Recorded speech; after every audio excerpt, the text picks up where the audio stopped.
welcome everybody to another episode of Unscripted from Real to Real. I am your host, Jay Hill. We had some technical difficulties, and I'm just waiting for my guest to come back in. And I'm hoping that we get this fixed. So let's try it. There he is. And can you hear me? Yes, I can. Yeah, it was just from time to time, Riverside kind of just all of a sudden just wants to throw me a curveball, and I have to kind of redo some things. And yeah, but it is what it is. All So, good. how are you, Charles? I am doing great. Good, good. Um, it's been probably I would say almost 8 months or so since I talked to you last. Yeah. We had great conversation. We talked a lot of about different things about paranormal and whatnot, and some things that you had going on last year. But right now that you have the CT Paracon, Very excited. Yeah.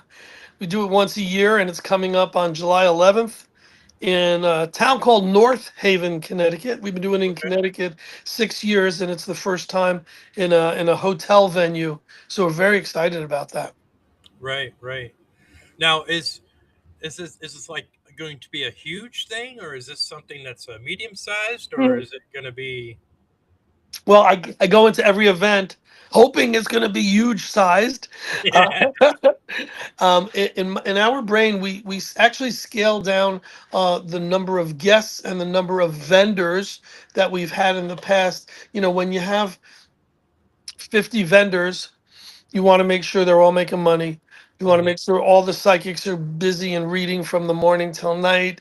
All the readers, you want the merch people to be selling like crazy. I don't always see it as a promoter, and I want, all right, I'll fill my tables and I don't care.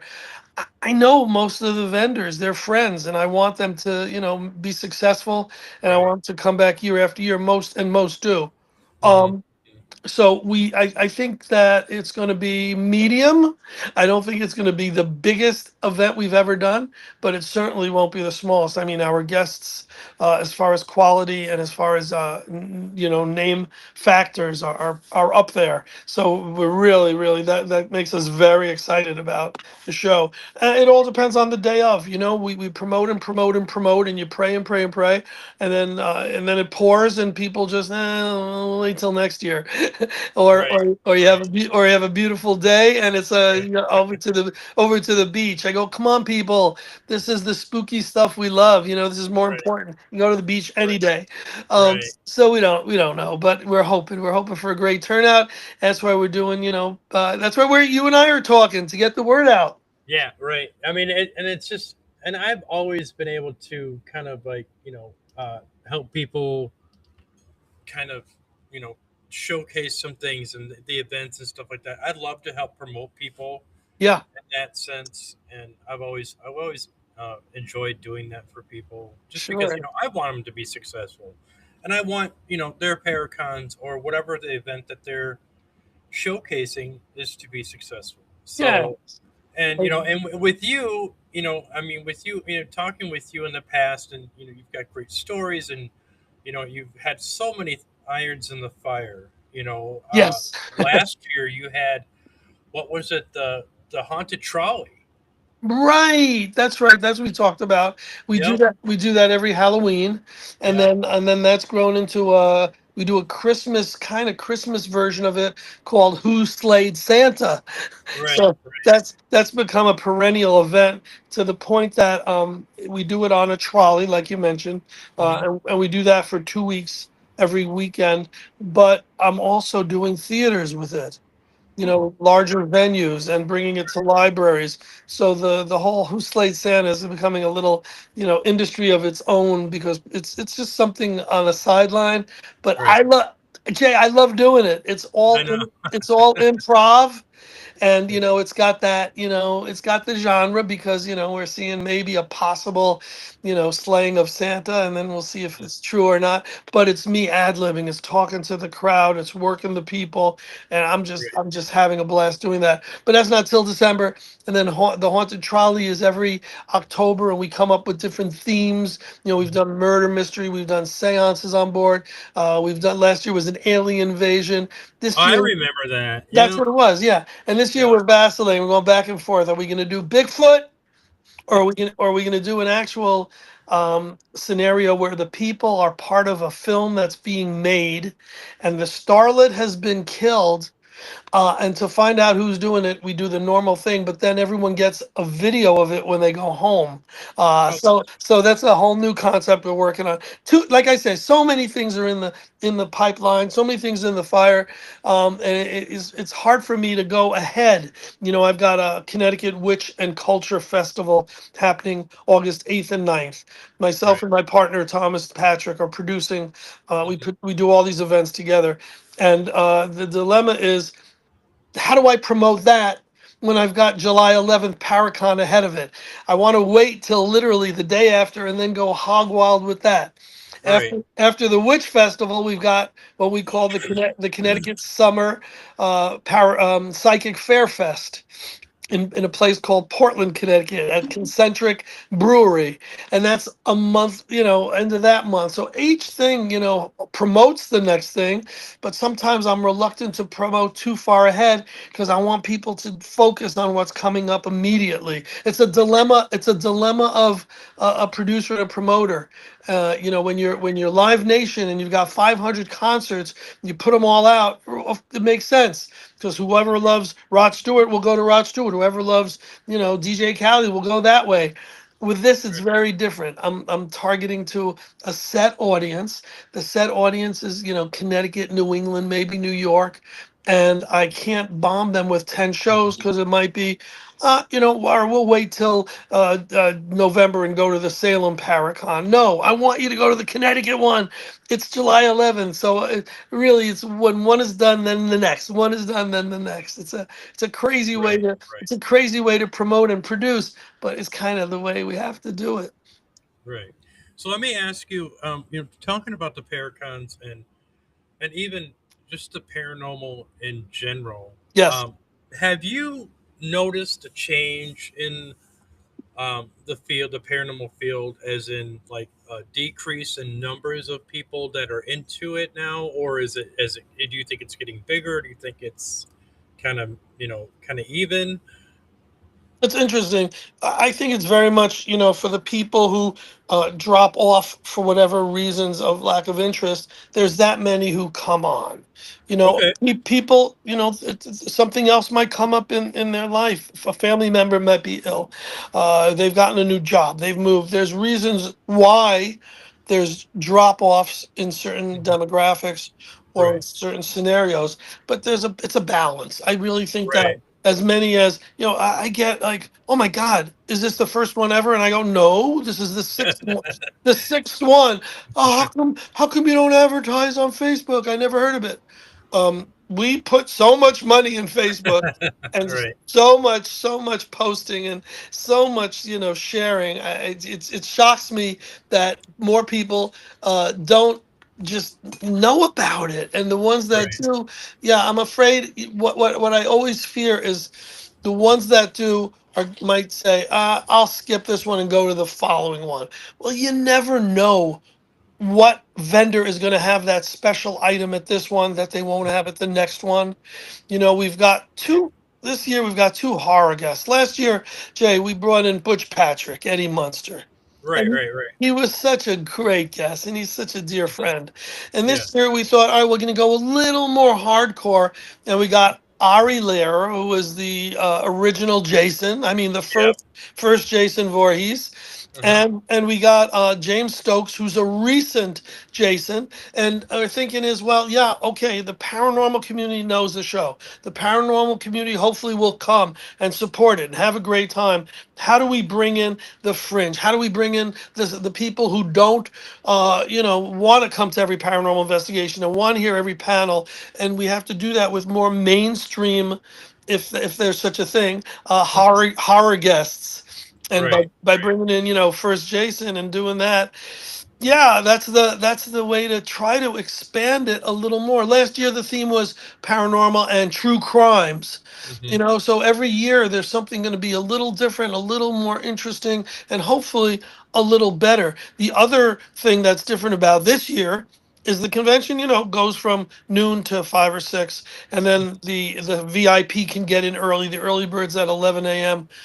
But when it's all done and we leave the convention area, the hotel, and go down 2 blocks on the same street in the same town, we've got Ari's band, First Jason, doing a concert that Oh yeah, night, yeah, yeah. because he does that. He loves to do shows where he can be the special guest during the day, Hmm. meet the fans, sign the autographs, take the Right. pictures, and then rock out. He's got I mean, amazingly great band, with bass amp and Crumpy, the whole gang there. And so we've got him. We've got an opening act called Mourn the Light, who are a Connecticut power metal band.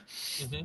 I mean, that's a full day of great stuff. If you love horror, if you love, music, if you love paranormal, July 11th. I mean, you got to be in Connecticut for that. Even if you're flying from Wisconsin, you got to be at this show.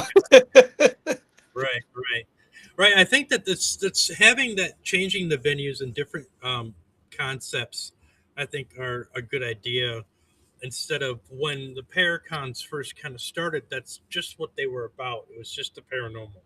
Yes. I mean, and they really didn't have too many panelists yet. They Right. started bringing that in midpoint later on, and then people said, "Well, we need to bring something else in." Because to be honest, I mean, I've been to a few Paracons, and I like networking and meeting new people and this and that. But I got the same feeling that since it was just about the paranormal, people wouldn't stay long, or they would just kind of visit and they would you know, then they would kind Hmm. of leave or come back. Yeah, I mean, yeah, yeah. it's just like there's when I first got into started kind of like networking and marketing myself as a medium and paracons and stuff like that. It was a big buzz. That was some years ago. It was really big, and then now it's kind of like it's trying to some of these that I've been through. It's like they're trying to reinvent the wheel. Just because of the fact that it's just I've noticed there's been some drop off, but it's just I would say that COVID really screwed everybody. So Yeah. COVID, we planned it. Literally planned our first convention during COVID, Yeah. and did our first event as soon as the wings, the gates, as soon as COVID Right. seemed done, Right. and we had our largest crowd. But it Right. was the first one in Connecticut. So I get it. I get it. People were going crazy. They were chomping at the bit to get out. Right. I think Right. if I did a puzzle convention where people can put together crossword puzzles, 1,000 people would have showed up because they were so starved for that event and Right. that Right. interaction. Yeah. And you talk about moving the venues and trying to amp it up in different ways. So we've done that now. We had the first 3 shows at the same place, and an armory, a nice, beautiful haunted armory in Hmm. Ansonia, Connecticut, and I loved it there. It was really really my choice of venues. But we felt time for a change. Moved it to one venue. Moved last year another venue. This year finally in a hotel. And that Hmm. could be a plus or a minus. I don't know. I do know that people are very excited. The buzz is out there. They can't wait for the panelists. Hmm. We are using some of the panelists who the people love and kind of insist that we have year after year. And Hmm. then we've added some who we've never had. And I think that's important in the mix, is you give people what they're demanding, what they want, what they're familiar with, and what they're comfortable with. And it's like, when you go to get an ice cream, well, you might get your vanilla and chocolate, and then in the second scoop you might get this butternut praline chocolate, this crazy flavor, because you're Right. so that's what I try to be. If that's I don't know if that's a good No, comparison. that makes sense. No, I get it. I wanted to quickly ask you: have you done work in New York? Very little. I mean, I mean, have you thought about it? I mean, are there places that you've been scoping out that would say, "Hey, maybe this would be a good place to do"? an event or something like that? Because I keep seeing New York around you, Well, like yes. constantly. Yes, I'm in New York a lot, Jay, and Okay, and, okay, and I was born in the Bronx, okay, and okay. So that's why maybe why I'm seeing that. But oh, that's good job, good it. job.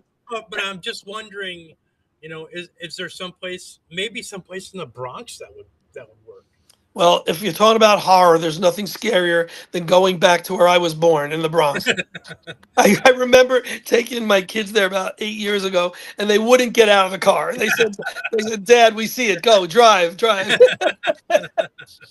Um, That's funny. that's really interesting that you picked up on it because I hadn't been to New York in quite a while, and I was just there Sunday for the first time in a long I time. just kept seeing New York, New York, New York, Amazing. New York.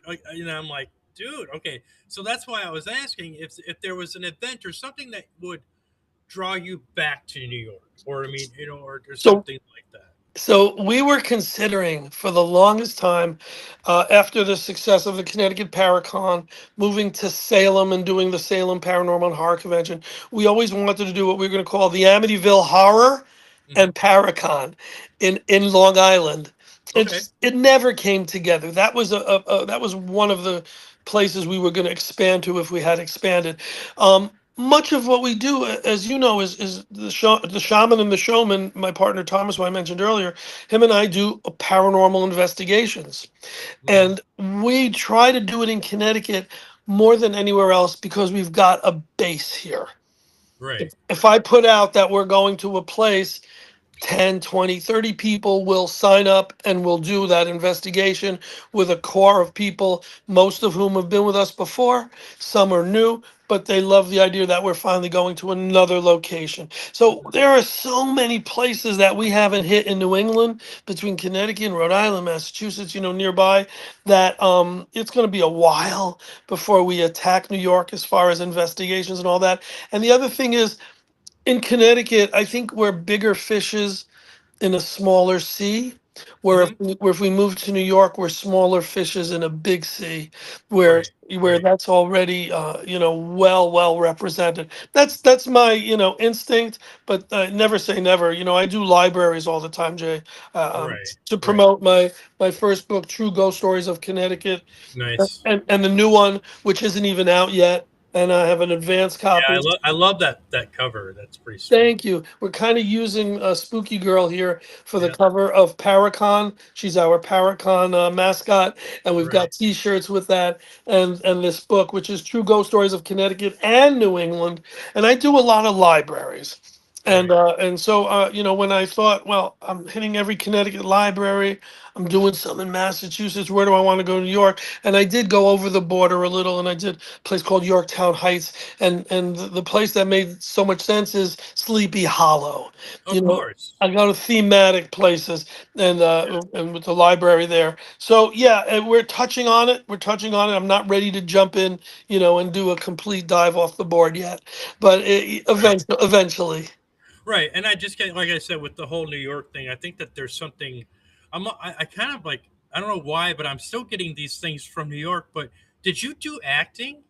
I did. I've done a lot of acting, and I've done most of my acting in New York Yes. as an extra. I've done cameos. Actually, yeah, I prefer doing stuff in Connecticut, but there's not a lot of things being done Right. in Right. Connecticut. It's Right. easier to drive 20 minutes and do 3 hours than to take the train or park the car. Before I've even gotten to the set, we're talking 4 hours of time, and then when it's finally over, sometimes you do a 12 hour where you're on set for 30 seconds, and then Right. we'll call you again, and then there's another 30 seconds. It's long and it's tedious, Right. but I'm always literally every day online seeing the casting calls for New York and saying, Right. do Right. do I do See. I See.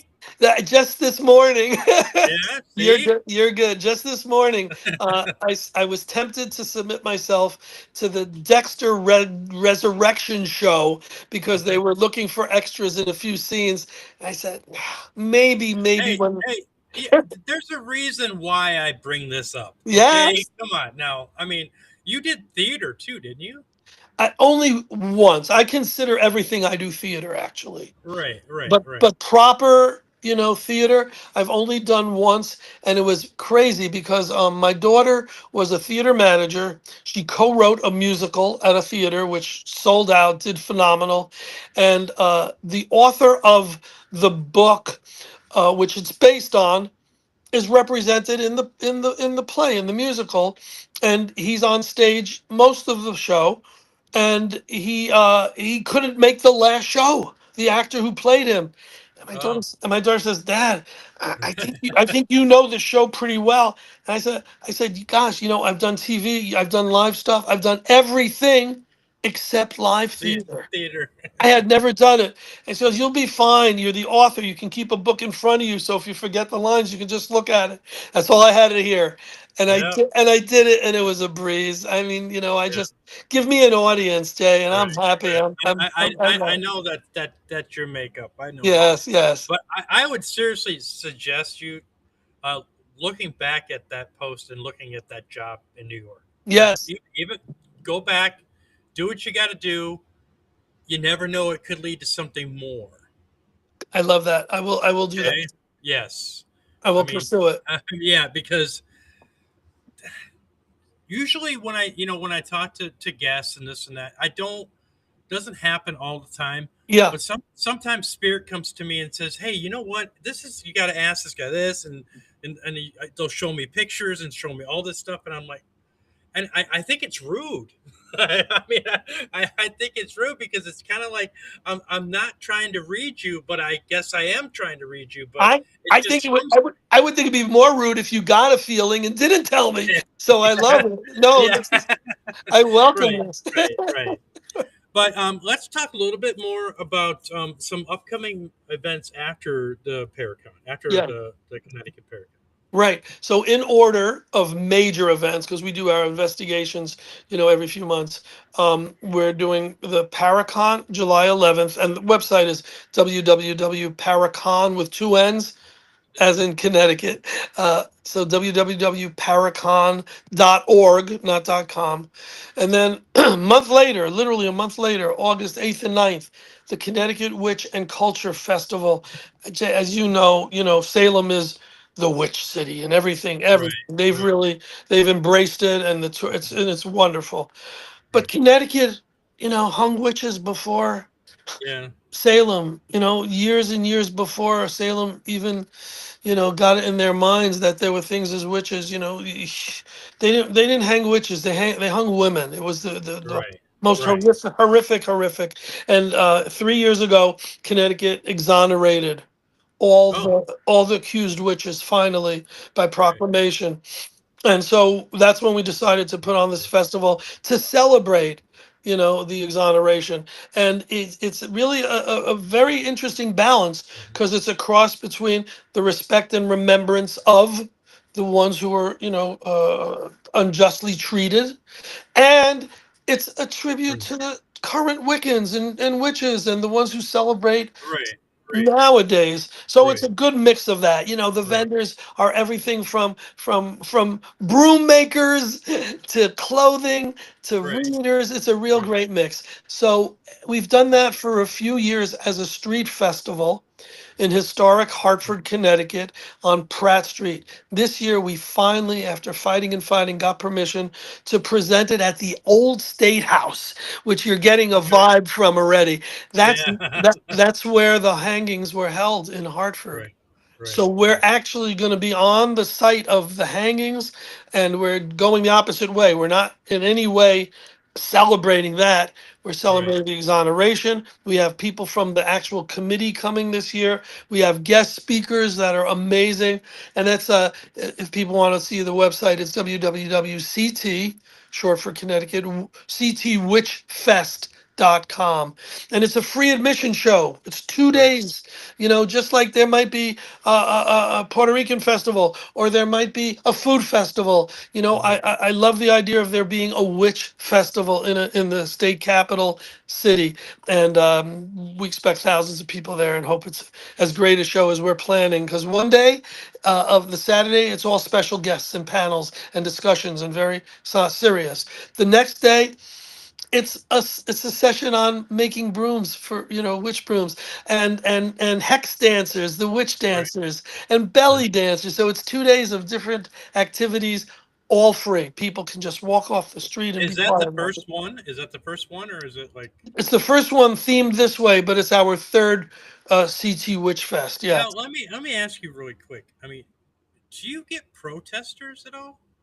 First year, yes, very much. And the protesters were like people who felt that we were being disrespectful to the original, witches by having Right. allowing current witchcraft stuff Right. and Right. having tarot readers, Uh-huh. and I so disagree with that because what we're doing is we're exposing and bringing light to what happened and educating a larger group of people who wouldn't come Right. if it Right. was just funnel vision that way. Right. Right. and Right. and they're starting to understand that, and they understand our respect, and they see, I mean, I'm not charging $20 to get in. We're not charging $50 for donations to anything. It's a Right. free show, so they understand that our heart is in it. And Right. is it an extension of my love of horror and monsters, witchery? Perhaps is it an extension of paranormal? Well, if the umbrella is cryptids, and it's UFOs, and it's everything unexplained, and witchcraft finds it falls in that, fine. I won't say that one thing has nothing to do with another. I think that people who might like one of those things might also like the other thing. Right. So Right. so it's part of it. Makes sense to me as a bigger picture To portfolio. broaden that whole thing. I mean, to Mm, just to make it a broad spectrum of things. Now, yes, now yes. let me ask you too. I know that you have a love for horror, but you also have a. We talked about this before. You have a love for old horror. Well, I love all horror. I mean, I saw the past few weeks Obsession, Backrooms, literally it's Passenger. Every horror movie that comes out, I see. You know, Right. Right. but Right. yes, my affinity. But I'm talking about House on Haunted Hill with Vincent Price. We've got the I mean, Phantom in there's front of some, me. We've got, hold on, yeah, hold yeah, on. Who else is with right. me? Who else is with me? We've got Bela Lugosi. We've got my original Yep, Universal yep, yep, monster models behind yep, me. I don't know who's behind me. Bela Lugosi. The Wolfman yep. is below me somewhere. Hannibal. They're all there. But yeah. I mean, if people ask me, what my favorite is, it's gonna be the Boris Karloff, Bela Lugosi, Vincent Right, Price. Yeah, it will be. right, But will I sit down and watch Dracula again? I understand its importance. I understand its influence. It doesn't rivet my attention as much as it did when I was a kid. I'd rather see a current movie and something I haven't seen before. But right, but I get it. I mean, I love the Beatles and the Monkees and all that stuff, and that's my top tier music go to. But if I turn on the radio, I want to hear what's going on now too. I want to hear, right, right, Chappelle Roan's new song. I want to also be exposed to current stuff. right, I right. think that you got to live in the past with a foot in the present, if that makes sense. Makes total sense. Yeah. Total sense. Now, have you ever created a old time horror paracon, kind of like a horror con or anything No, like that that features just the start or the creation of like the Bela Lugosi and Dracula and Frankenstein. Did you ever think about creating a con like a horror con like I've that? That would be really pretty cool, actually. I've visited some. There's something called Monster Bash Right. In the Pittsburgh Okay. area. And I've been to that because I don't think I could do it as good as they do. And I've always said, when I put on events, I want to make it the best it could possibly be. I want it to be something that I could attend and I could love. Nowadays, if you have that kind of a I mean, who would be the guest?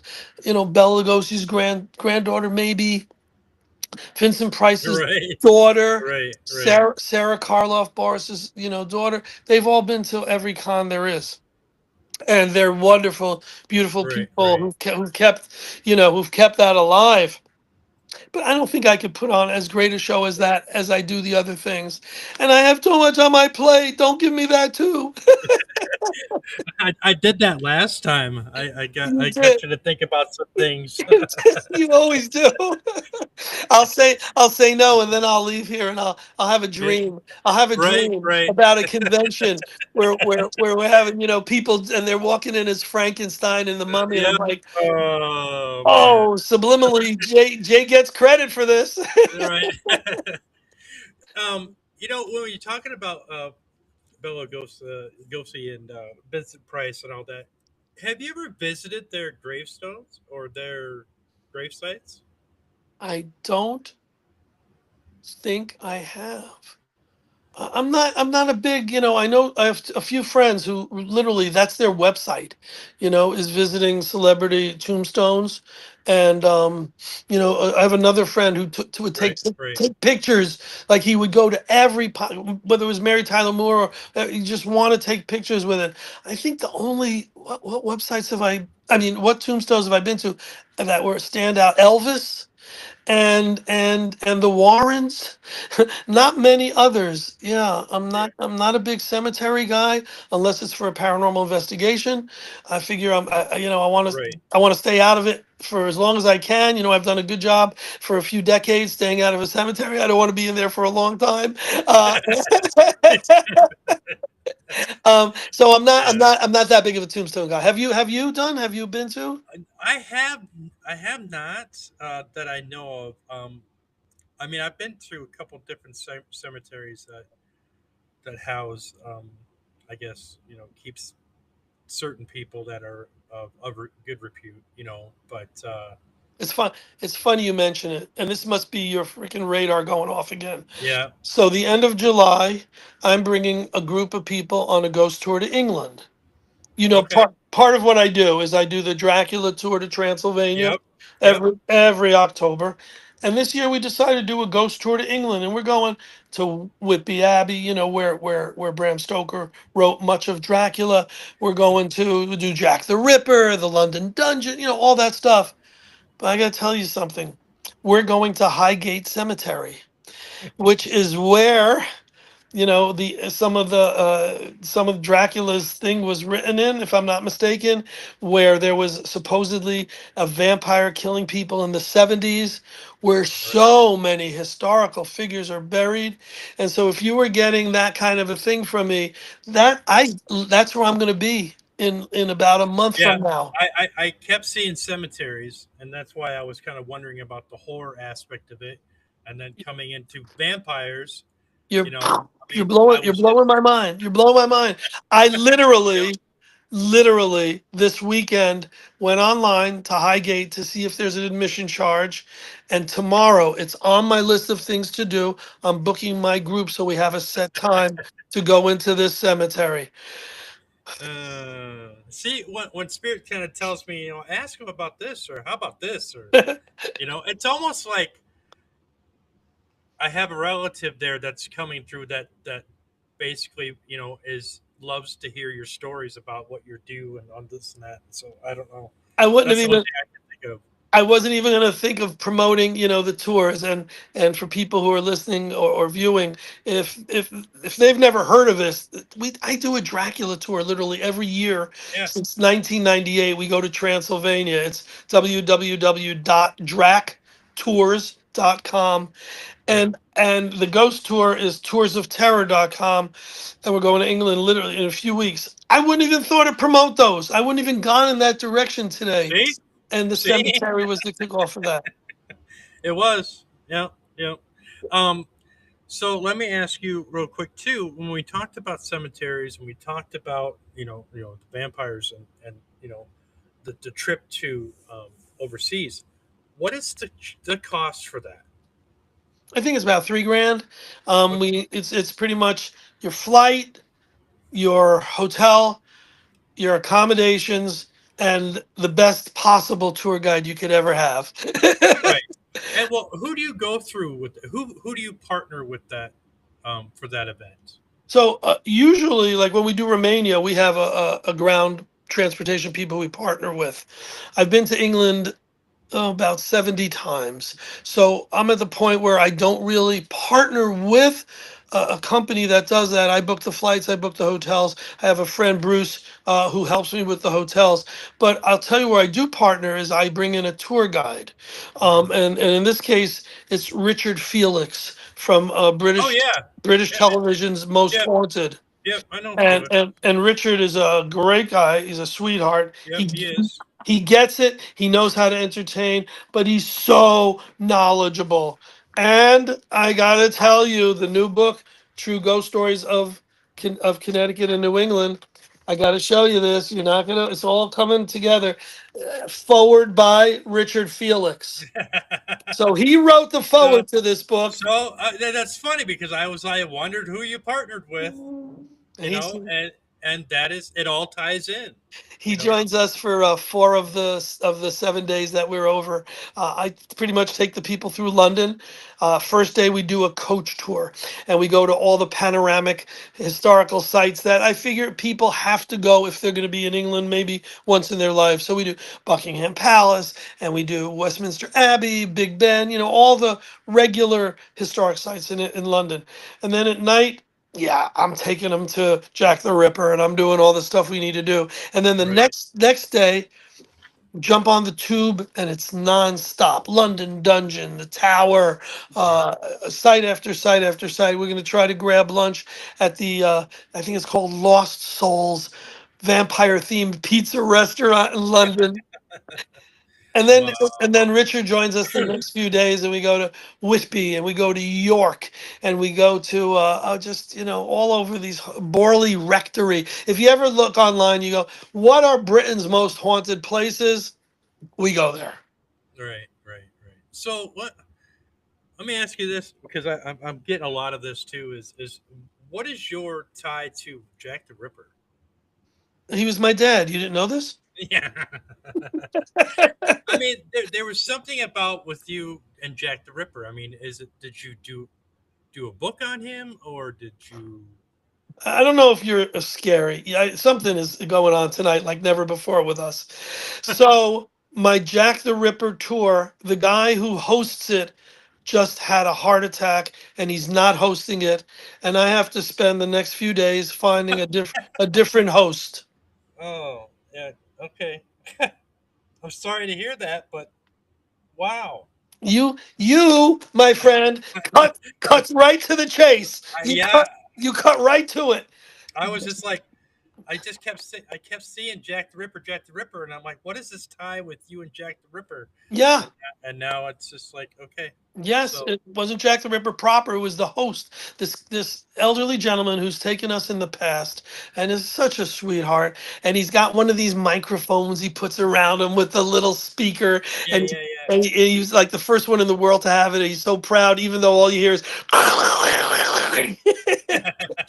But I would go with him anyway, and then when he would say something, I would repeat it to all the people because he was so knowledgeable and so good at it. And yeah, he had a heart attack. So my mission next few days is to find who I'm going to have host the Jack the Ripper tour. So Okay, that's why okay. it was surrounding me.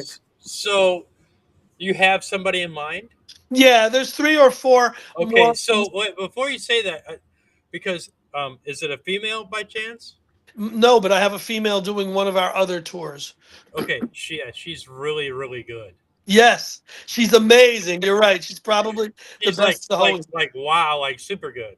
Yes, Okay, yes. and she dressed the part too. She's Victorian. Yep, yep, And yep, yep, yeah, yep, yeah, the yep, word. yep, yep, yep. That's what I saw.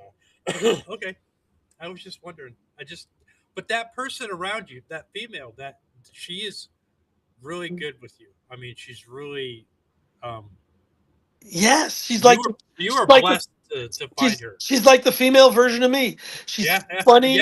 I mean, it's just crazy. Yes, she's funny and outgoing, and has that radiance that people tell me I have. That she also. I'm not gonna pat myself on the shoulder, but she also gets it. She knows what the crowd wants and can not just give the information, but also make them smile and give them entertainment. Right, right. Yes, That's cool. That's very cool. yes. This has been a pretty interesting conversation. You're batting 1,000, my friend. and it's funny because I wasn't, when we talk and everything, we're just talking like two friends. But Yes. as soon as I sat down, I got flooded with all this stuff, and I was like, okay, I'll just dole it out when I need to, and then but it's like following a path, and it's just bizarre. Yeah. I get it because this when we spoke last time, it was more we were introducing each other, getting to Right. know each other.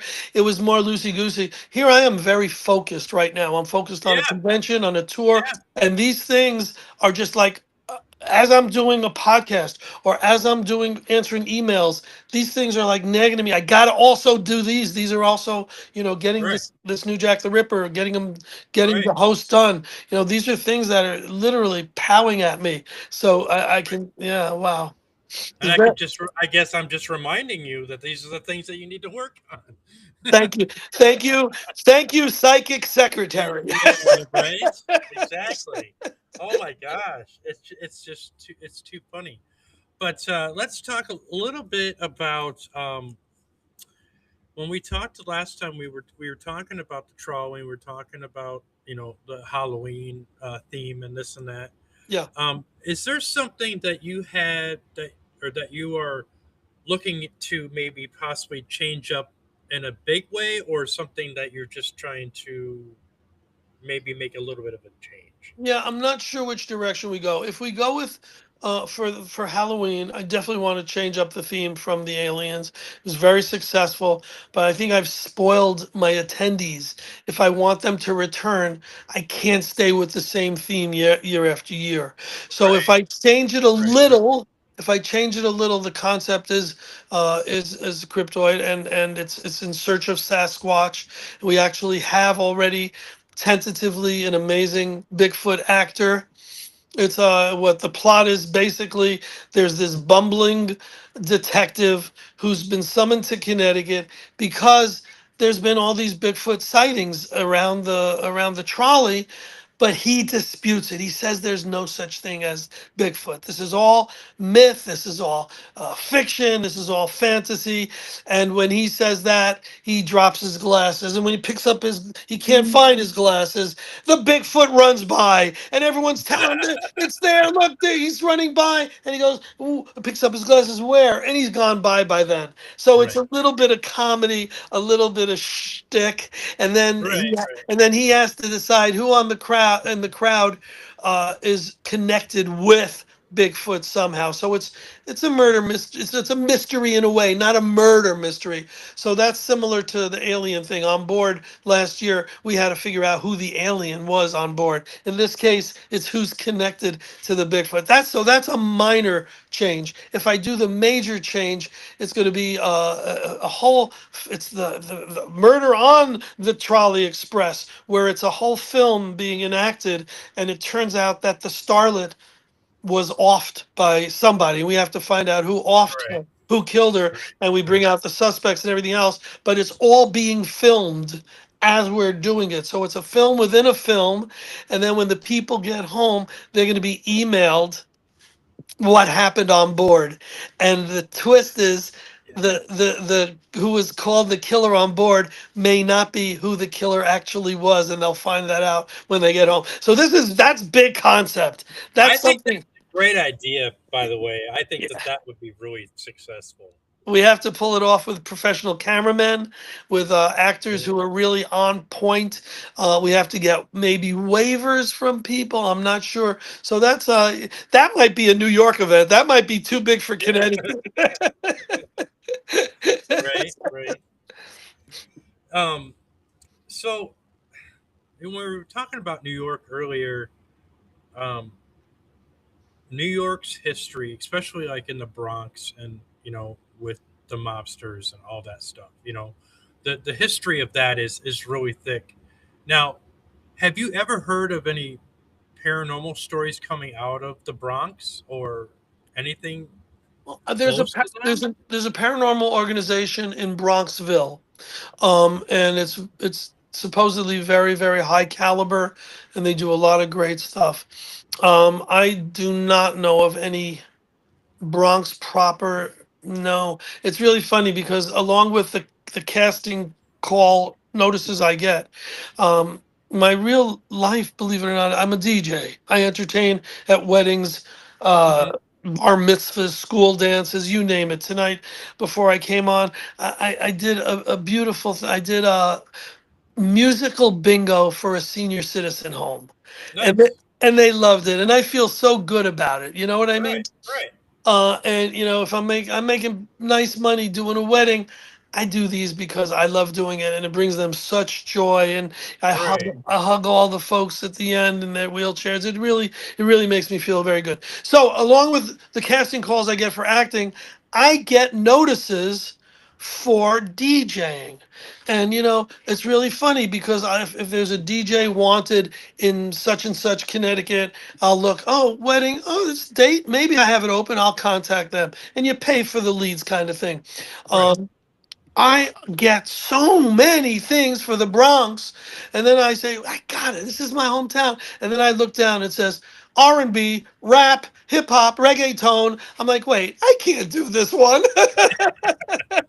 That's not me. I would have to ask them to give me a Spotify playlist, and I would have to play the songs that they're because I wouldn't know. See, my shows are not DJing. I'm not just going. Click, click, click. I'm not over there. Right. Right. I'm an MC. I want Right. the people singing along. I want to teach them some choreography. I want to do some dancing with them. It's a whole different level of entertainment. And so I don't know how that answers your question, but no, not a lot of. I don't do much in the Bronx. You know, if I'm going to the city, I find myself in Manhattan more than anything else, and it's to see a Right. Broadway show, or maybe to go dinner Right. with the family, or to do some acting. The only two places where there's a lot of scenarios for extra work and acting work is New York and a place called, oh, what is it, something Studios. I'm going to draw a blank on it, and it's in Brooklyn, and it's studio after studio after studio that was built, and it's fascinating because one of them might be filming a sitcom, the next one might have a Netflix show. There's different shows in every, sort of like Warner has it in LA, Right. Right. very Yeah. similar. Steiner Studios. If anyone Okay. wants to Google Steiner, and it's in Brooklyn. And unless you're, you know, acting or you're in the field, you don't even know about this. And it's so set into a fenced off area, and it's just crazy that it exists. So those are the only two places I pretty much go is Right. Brooklyn and Manhattan, New York City Right. itself. So speaking of Brooklyn and speaking of when I talked a little bit about the paranormal, I can tell you there's a lot of those old buildings that they actually they use now for movie sets or do whatever. Mm, Those have so much activity. gotta have It's it ready. it's just crazy activity. Yes. I mean, so I mean, I just think that when you were looking at that invite for an extra or whatever, I that's you, man. That's all you. And I would go for that, and just to see, because I see you go to point A, and then you're going to go to point B, and then you're going to go to point C. Right. You know what I mean? So Never know it's where kind it of is. like I'm gonna pursue it. right, right, good, good, It's funny that you mentioned, like, you got to figure that an old brownstone in Brooklyn, yeah. which was built at the turn of the century, numerous deaths, of course, but Oh yeah, who knows what kind of mob activity, who knows right. what hits were done. Yeah, they've got to be very high Oh result yeah, areas. right, You know, people say you're in Connecticut. Why do you always say Connecticut is one of the most haunted states? Well, I have to because I live in Connecticut and I've experienced the most here. But I right, always say, you know, Connecticut is one of the, you know, first states. It was where so much bloodshed, civil right, war, right. so many battles were here. And then how much of the land here was Native Yeah, American soil, yeah, yeah. which was blessed land then, Right, right. holy land then, and might be cursed land now, unholy land now. So all those reasons, running waters, endless, you know, rivers and streams and ponds, so many of those things interconnect. And courts underneath there, and all of that stuff. Yes, Some of those buildings that, layers. Yes, yeah, so it's a lot of people don't realize too is that it's not so much that maybe a location or a building is haunted. more than likely it's the land or the property it sits on. And a Right. lot of people don't get that. So when they go to this place and they don't have activity and they think it's not haunted, it's like most likely it's from the land it's sitting on.